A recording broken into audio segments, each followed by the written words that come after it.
القارعة ما القارعة وما أدراك ما القارعة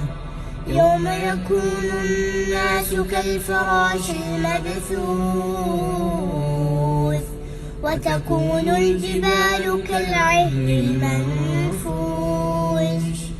فأما من ثقلت موازينه فهو في عيشة راضية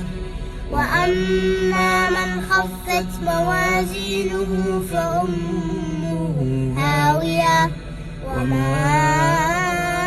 أدراك ما هي